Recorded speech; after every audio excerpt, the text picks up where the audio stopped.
Bonjour chers amis, j'espère que vous vous portez bien. Donc de mon côté tout va bien par la grâce de Dieu. Donc un réel plaisir aujourd'hui de vous enregistrer cette vidéo dans laquelle je vais vous expliquer l'élaboration d'un rapport de stage. Donc il s'agit d'un rapport de stage type qui a été réalisé par un étudiant dans la filière génie civil en année de licence professionnelle. Donc ce que vous voyez là devant vous, il s'agit de la page de garde. Donc pour ce qui est de la page de garde, il y a des établissements qui ont leur page de garde personnalisée. Donc ce que vous allez faire, c'est de vous renseigner auprès de l'administration de votre établissement pour savoir s'il y a une page de garde personnalisée.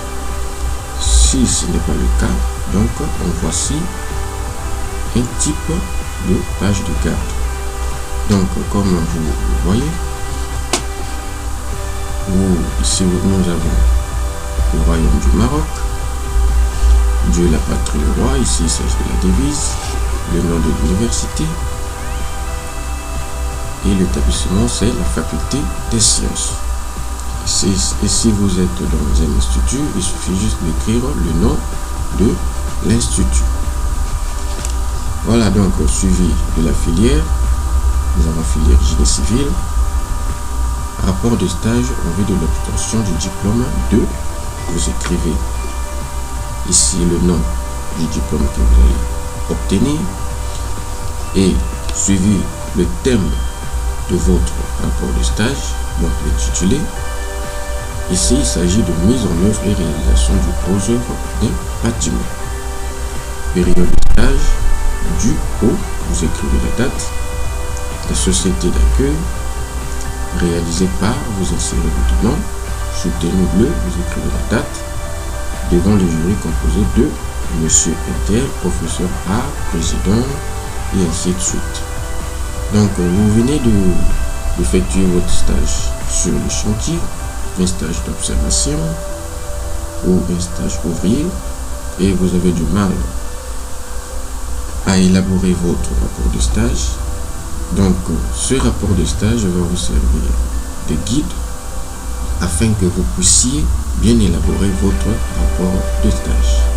Donc si vous êtes nouveau sur la chaîne, n'oubliez pas de vous abonner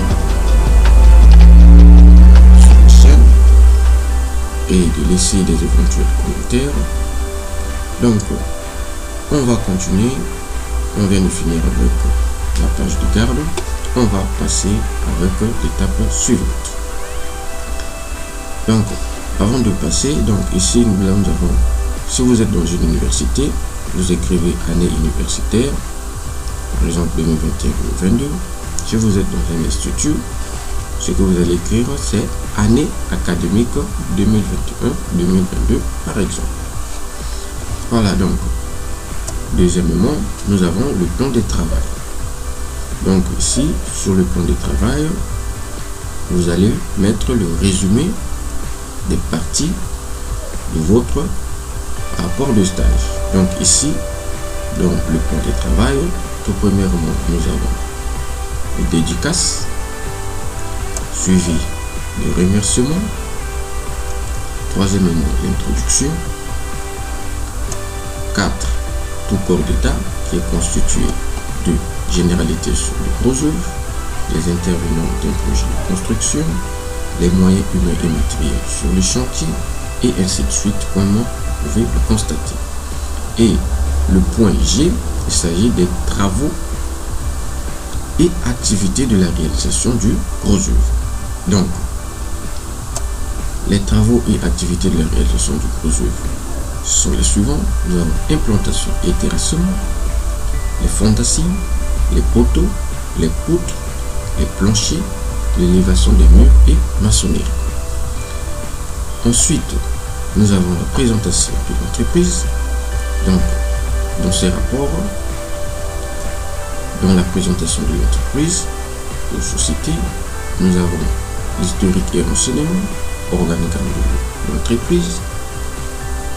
Et 3, organigramme du chantier. Voilà notre 6e point. Il s'agit de l'annexe qui est composée de plans d'installation de chantier, une crue sur chantier et quelques images de la structure porteuse gros œuvres en béton armé. Ensuite, en dernier lieu, c'est la conclusion. Donc, ici, il s'agit d'une PPT, c'est-à-dire une présentation PowerPoint. Sinon, sur votre rapport de stage, voici ce que va ressembler votre plan de travail que vous allez appeler sommaire. Donc, à gauche, vous avez l'énumération des points de votre rapport de stage et à droite, c'est la numérotation des pages. Voilà, donc on va continuer avec les explications. Donc, nous voici au niveau du premier point qui est le dédicace. Donc, voici à quoi ressemble le dédicace. Le premier roman à Dieu Tout-Puissant, le deuxième roman à mon père et à ma mère, à mes précieux frères et sœurs ainsi qu'à tous les membres de la famille, et ainsi de suite. Je dédie ce modeste travail. Donc, voici un modèle type de dédicace. On va passer au deuxième point, il s'agit des remerciements. Donc, voici aussi à quoi ressemblent les remerciements, les rapports de stage. Donc, comme vous pouvez le constater. Donc, avant tout, je remercie grandement Dieu Tout-Puissant, Créateur du ciel et de la terre, pour son amour et la grâce, le courage et la force qu'il nous accorde afin de réaliser toutes choses, en l'occurrence nos études, et etc. etc. Donc, voici un modèle type de remerciement. On va passer au troisième point. Ici, dans ce rapport, il s'agit de l'introduction. Voilà, donc au niveau de l'introduction ici, on va faire une lecture totale. Donc, de nos jours, nous remarquons dans nos villes et partout dans le monde, et surtout dans les pays en voie de développement, les bâtiments qui poussent comme des champignons et la réalisation de toutes sortes de constructions. Et cela demande de plus en plus de la main-d'œuvre hautement qualifiée et compétente issue du domaine des bâtiments et travaux publics ou du génie civil en général. Pour ce faire, la formation de cette main-d'œuvre hautement qualifiée et compétente est extrêmement prépondérante dans les établissements et écoles de formation, et dans le processus de cette formation se trouve un outil indispensable pour les apprenants et étudiants qu'on appelle le stage. Ce dernier constitue pour eux une occasion de prouver leurs compétences ainsi que la richesse de leur formation en passant de la théorie à la pratique, les connaissances acquises tout au long de celle-ci. C'est dans cette optique que la faculté des sciences de l'université Hubert Toufel, dans ses programmes de formation, offre aux étudiants l'opportunité de passer le stage dans les sociétés, entreprises, bureaux d'études techniques et bien d'autres, exerçant dans le domaine du bâtiment et travaux publics et du génie civil en général. Personnellement, j'ai eu l'occasion de passer mon stage dans un chantier tenu par la société Salbi. Donc, au niveau là où c'est écrit Salbi Sarl, vous écrivez le nom de la société ou de l'entreprise dans laquelle vous allez passer votre stage ou vous avez passé votre stage en qualité d'ouvrier polyvalent. Donc, l'étudiant qui a passé ce stage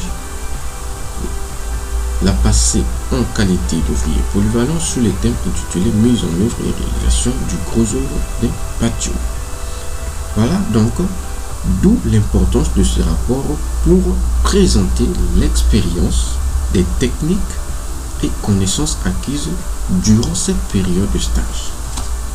Donc, en voici donc un modèle type d'introduction pour un rapport de stage.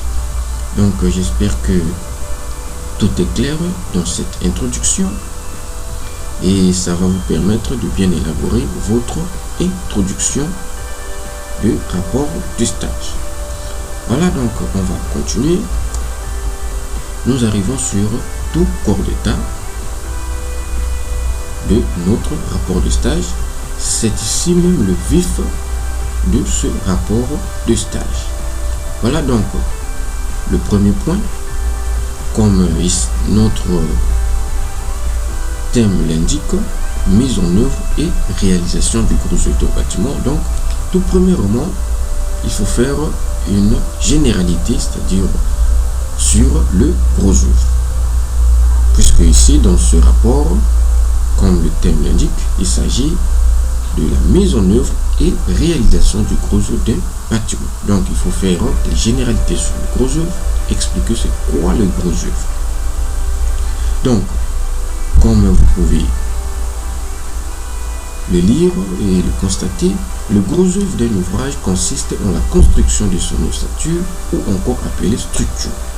C'est l'ensemble des éléments de l'édifice qui concourent à la reprise des efforts subis en permanence par la construction, les charges reçues et le poids propre de l'édifice, et des efforts temporaires, vent, séisme, etc.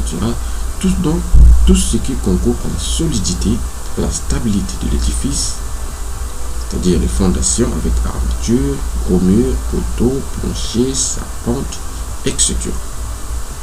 Donc, et ainsi de suite, c'est toujours dans les généralités du gros œuvre. Donc ici, je vais survoler un peu certaines parties pour ne pas que la vidéo soit si longue que ça. Donc ainsi de suite, comme vous pouvez le constater. Donc ce que vous allez faire, c'est faire des pauses pour en savoir un peu plus sur le contenu. Sinon, je ne peux pas faire la lecture de tout le contenu, sinon la vidéo sera très longue et vous-même vous savez, si la vidéo est très longue, elle sera ennuyeuse. Donc les explications comptent. Donc je vais survoler certaines pages et certaines parties. Merci. Donc ainsi de suite. Donc nous arrivons à ce niveau. Donc les travaux du gros œuvre réalisés lors de mon passage au chantier durant ma période de stage sont les suivants. Donc nous avons implantation des terrassements, les fondations, les poteaux, les poutres, les planchers et l'élévation des murs maçonniques. Voilà, donc grand B, il s'agit des intervenants d'un projet de construction.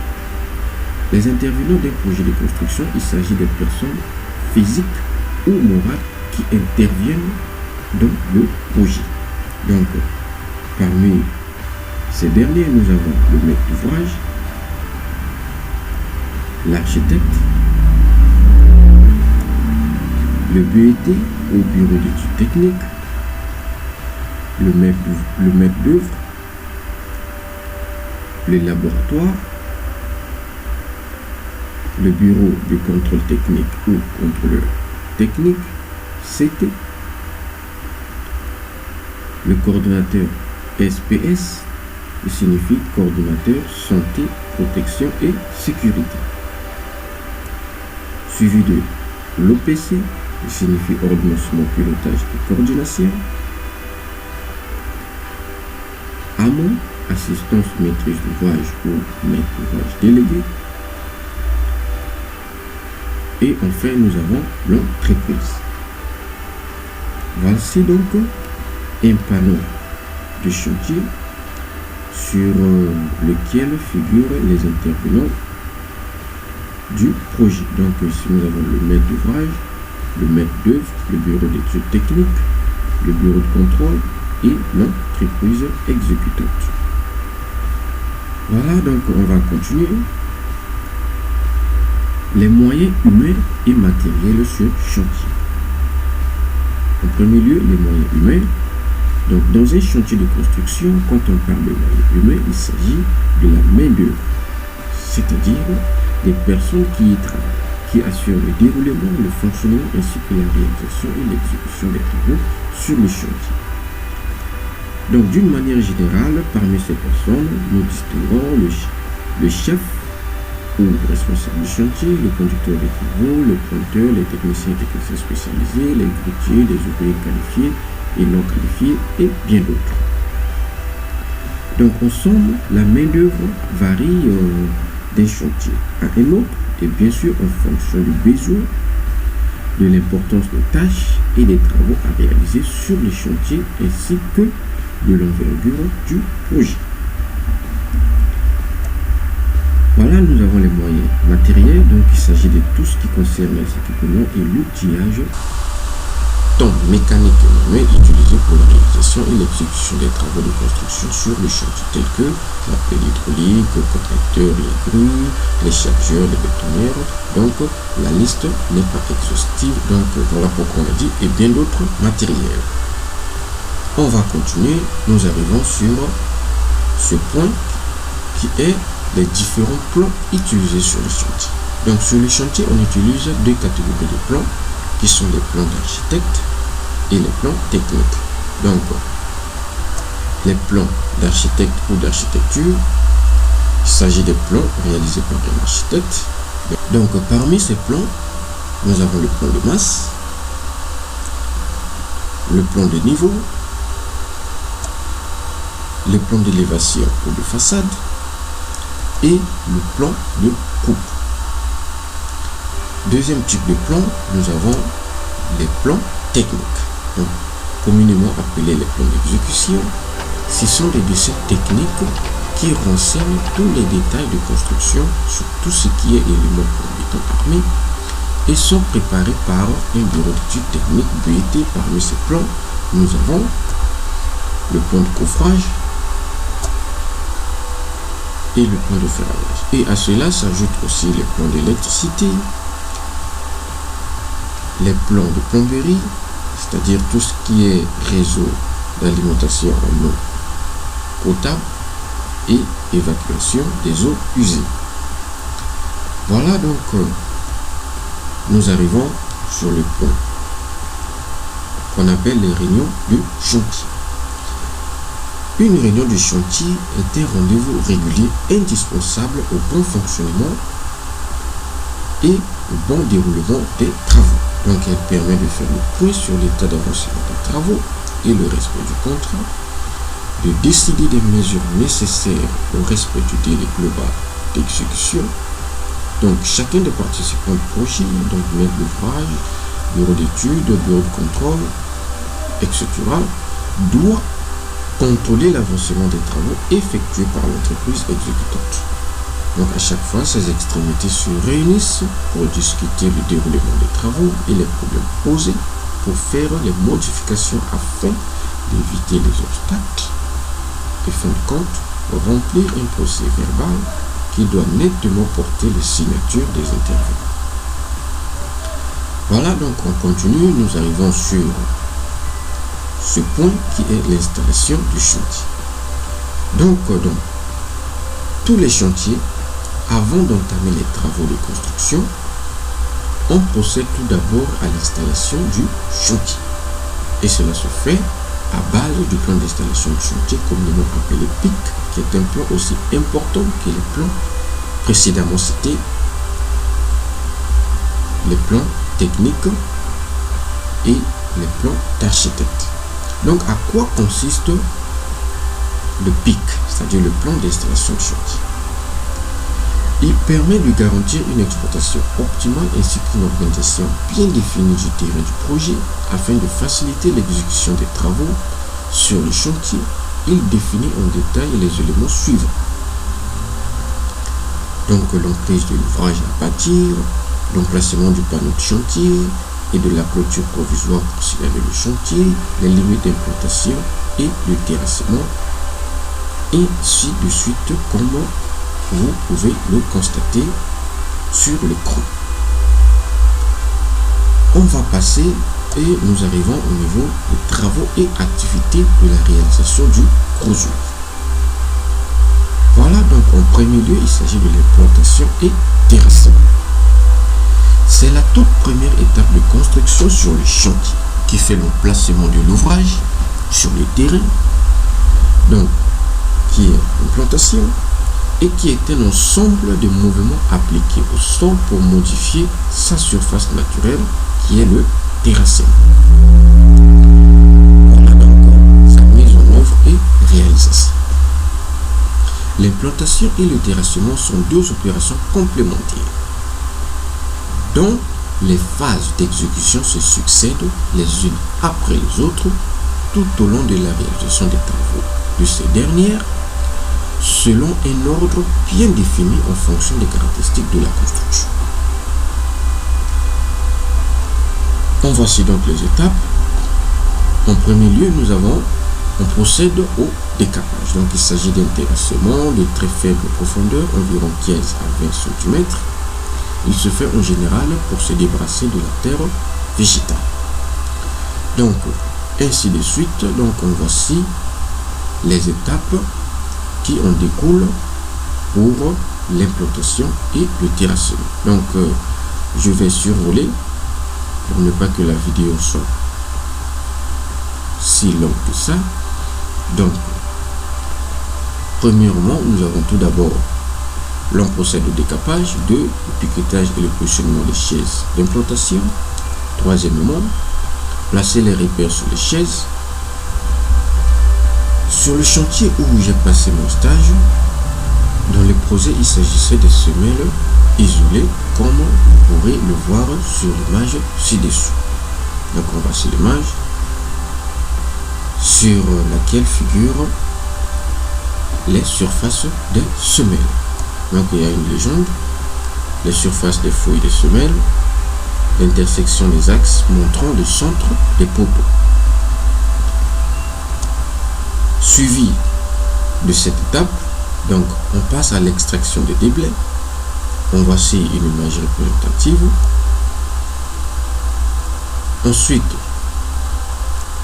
l'étape suivante, c'est le chargement d'une certaine quantité de déblais sur les engins de transport afin de les transporter dans un autre endroit si cela est nécessaire. Enfin, ce sera le remblai. Donc il consiste à combler les espaces vides et restants de la fouille, tout juste après la réalisation des fondations semées et longrines, en utilisant la terre qui a été enlevée précédemment lors de la phase d'extraction des déblais, si la qualité de celle-ci est approuvée par le laboratoire. Sinon, l'on procédera au remblai d'apport, c'est-à-dire on va ramener de la terre de quelque part pour le chantier. Voilà donc le deuxième point de tout corps d'état. Il s'agit des fondations.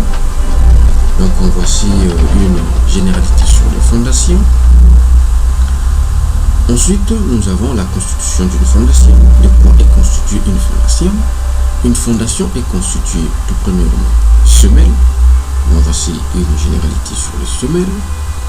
Donc en l'occurrence, sur le chantier où j'ai passé mon stage, dans le projet, il s'agissait de semelles isolées sous poteau. Voilà donc la mise en œuvre et réalisation des semelles. Donc tout juste après qu'on ait réalisé la fouille de la semelle, on suit les étapes suivantes. Donc voici les étapes. Premièrement, on coule une fine épaisseur du béton de propriété dosée à 105 kg par mètre cube, généralement de 4 à 5 cm, avec une surface entièrement lissée, et ainsi de suite. On voici donc les étapes de la mise en œuvre et réalisation des semelles. Donc comme vous pouvez le constater. On voici donc quelques images représentatives de la mise en œuvre et réalisation de la semelle. Donc la légende, nous avons sur la première image, il s'agit d'un fil à plomb. Deuxième image, surface de la semelle, suivi du coffrage en bois. armature acier, armature c'est-à-dire les aciers, la semelle après découvrage. On passe, nous arrivons sur le deuxième élément de la semelle qui est la longrine. Donc voici une généralité sur les longrines. Vous pouvez faire une pause et en lire le contenu. Voilà donc la mise en œuvre et réalisation de la longrine. Voici les étapes. Donc à partir des attentes de poteaux déjà réalisés avec la semelle qui servent de référence, l'on procède au couvrage et à la pose du ferraillage de la longrine, bien sûr après le séchage du béton de propriété qu'on a d'abord coulé, dosé à 150 kg par mètre cube, généralement de 4 à 5 cm, avec une surface entièrement lissée. Voici donc toutes les étapes de la mise en œuvre et réalisation de la longrine. Enfin, ce sera le découvrage après séchage du béton. Donc voici une image représentative. La légende, nous avons couvrage en bois, armature, c'est-à-dire des aciers, le serre-joint pour étayer et maintenir le couvrage. C, nous avons le dallage et le plancher bas. Donc le troisième élément de la semelle. Donc, voici une généralité sur le dallage ou le plancher bas, mise en œuvre et réalisation du plancher bas. Donc voici les étapes de mise en œuvre et réalisation. Premièrement, c'est le remblai en utilisant des sables et du granulat concassé qui doit être justement compacté afin d'obtenir une plateforme homogène et stable. Et ainsi de suite, pose du ferraillage, trellis soudé, si c'est le cas, suivant le point de couvrage, la fabrication et le coulage du béton dosé à 350 kg par mètre cube. Et en voici les images représentatives et la légende. Donc compacteur manuel pour compacter le lit de sable. Nous avons le lit de sable et pondage du béton. Voilà, nous arrivons sur le troisième élément du gros œuvre qui est le poteau. Donc voici une généralité sur le poteau, sa mise en œuvre et réalisation. Voici les étapes à suivre. Donc à partir des attentes déjà réalisées avec la semelle qui sert de référence, l'on procède directement au couvrage et la pose du ferraillage du poteau, et à partir du ferraillage de ce dernier, l'on prévoit déjà les attentes qui vont servir de référence pour la réalisation du poteau du niveau supérieur, c'est-à-dire le prochain étage, s'il y a lieu. Suivi de la fabrication et l'écoulage du béton pesé à 350 kg, et ainsi de suite. Donc nous avons une remarque sur les poteaux. On ne coule pas le béton des poteaux sur toute la longueur en même temps. On laisse toujours une certaine longueur vide à la partie supérieure de ces derniers, qui correspond à la hauteur des poutres et qui sera ensuite coulé ensemble avec les poutres et les planchers le même jour. En voici une image représentative. Donc on a coulé juste une partie, la légende. Voici donc la légende. Donc on dit couvrage en métal, les armatures, c'est-à-dire les aciers, et témoins en bois. On passe, nous avons le quatrième point, les poutres. Donc voici aussi une généralité sur les poutres. Sa mise en œuvre et réalisation. Donc les étapes à suivre pour la réalisation des poutres sont les suivantes. Donc à partir des poteaux déjà réalisés qui servent de référence, l'on procède directement au couvrage et à la pose du ferraillage des poutres. Et ainsi de suite. Voici les étapes à suivre. Notez bien, le coulage du béton des poutres et celui des planchers se fait ensemble le même jour. Donc voici une image représentative du couvrage des poutres ainsi que la pose du ferraillage des poutres. Donc on n'a pas coulé. Là on va attendre les planchers afin qu'on puisse couler le même jour comme c'est indiqué sur le noté-bien. Donc la légende, coffrage en bois, les armatures, les étais. Nous arrivons les planchers. Voici donc une généralité. Le plancher est une aire généralement plane destinée à séparer les niveaux d'un bâtiment. Le plancher prend appui soit sur le mur ou soit sur les poutres.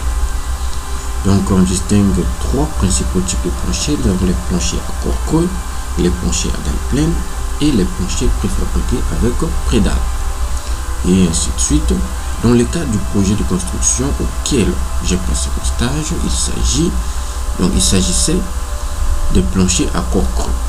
C'est quoi un plancher à corps creux? Un plancher à corps creux est un type de plancher constitué de poutrelles préfabriquées en béton armé, espacé de 60 cm de corps creux, appelé ourdi, dont l'épaisseur varie entre 12, 16, 20, 25, 30 cm, et d'une dalle de compression dont l'épaisseur varie entre 4 et 5 cm coulé sur place et armé d'un trélis soudé. Donc la mise en œuvre et réalisation des planchers, voici les étapes. Donc à partir du coffrage et la pose du ferraillage des poutres déjà réalisées qui servent de référence, on passe directement au coffrage des planchers et ainsi de suite. La pose des poutrelles préfabriquées, la pose des corps creux, la pose du trélis soudé, la fabrication et le coulage du béton dosé à 350 kg par mètre cube, ainsi de suite. On voici donc quelques images représentatives de la mise en œuvre et réalisation du plancher. Et on voici la légende, donc le coffrage en bois, les poutrelles à trélis, les corps creux, les armatures, trélis soudés. C'est toujours les images représentatives des planchers. Et nous arrivons ici sur cette remarque. Donc, la première remarque, nous en avons deux. Premièrement, c'est sur le coulage du béton. Donc, le coulage du béton est toujours suivi d'une vibration. La vibration du béton est une technique de maçonnerie qui permet d'expulser l'air présent dans le matériau et ainsi d'obtenir un matériau plus compact et solide une fois durci. Le rôle des vibrations est donc d'obtenir un béton plus homogène en évacuant leur contenu dans le béton. Donc on voici donc les images représentatives de vibration. La légende, donc sur la première image, il s'agit d'une règle vibrante. Deuxièmement, il s'agit d'une aiguille vibrante. Et il y en a aussi d'autres éléments de vibration qu'on utilise, par exemple les vibrations des poteaux. Il y a aussi un élément spécial pour la vibration. Voilà donc la deuxième remarque.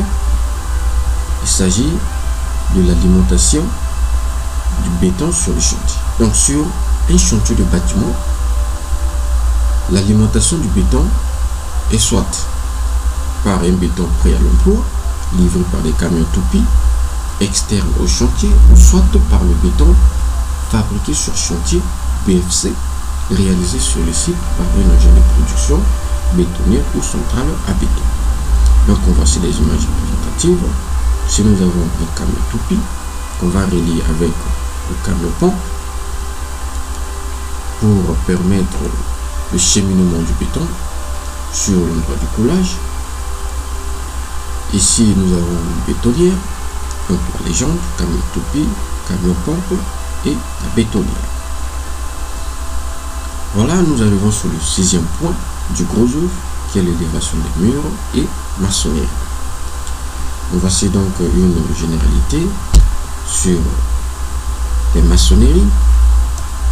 Donc, il en existe plusieurs types de murs dans un bâtiment. Nous avons les murs aveugles, les murs pignons, les murs de façade, les murs de refond et les murs porteurs.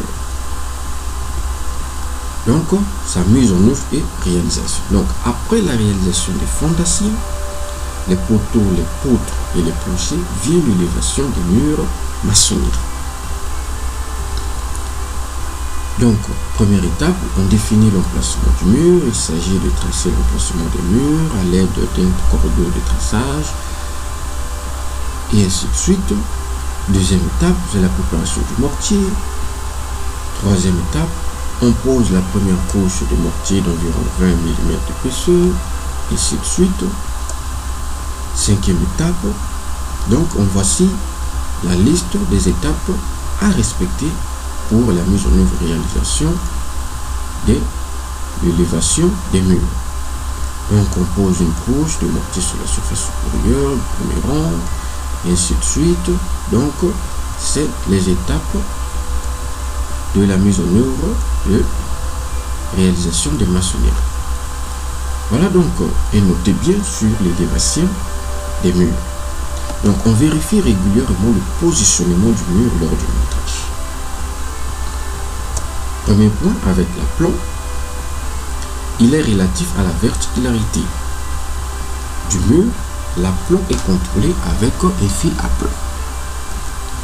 Deuxièmement, l'horizontalité. Donc une bonne verticalité est nécessaire pour obtenir un mur stable et régulier. Elle est contrôlée avec un niveau appuyé. Troisième point, l'alignement. L'alignement de chaque rangée de briques est contrôlé grâce au cordon tendu entre les briques situées aux extrémités du mur. Donc voici donc les images représentatives de la mise en œuvre et réalisation des maçonneries. La légende, donc nous avons les briques en terre cuite, les linteaux en béton armé, les baies, autant pour moi, les baies, ouverture de fenêtres et de portes. Nous arrivons sur le point 4 de notre rapport de stage, qui est la présentation de l'entreprise. Donc premièrement, c'est l'historique et renseignement. Donc on va citer tout ce qui est historique et renseignement de l'entreprise, identifiant commun de l'entreprise ici, le registre du commerce, l'identifiant fiscal, patente, numéro d'affiliation de la CNCS, capital, forme juridique, société à responsabilité limitée, et ainsi de suite. Date de création, téléphone, fax, les produits services, organigramme de l'entreprise, la société. Donc l'organigramme de l'entreprise varie d'une entreprise à une autre. Donc on voici donc un organigramme type de l'entreprise. Ensuite nous avons l'organisation du chantier et ensuite nous avons l'organigramme du chantier. Bien sûr, l'organigramme du chantier aussi varie d'un chantier à un autre. Donc c'est pas toujours le même type d'organigramme. Donc on voici un organigramme type du chantier.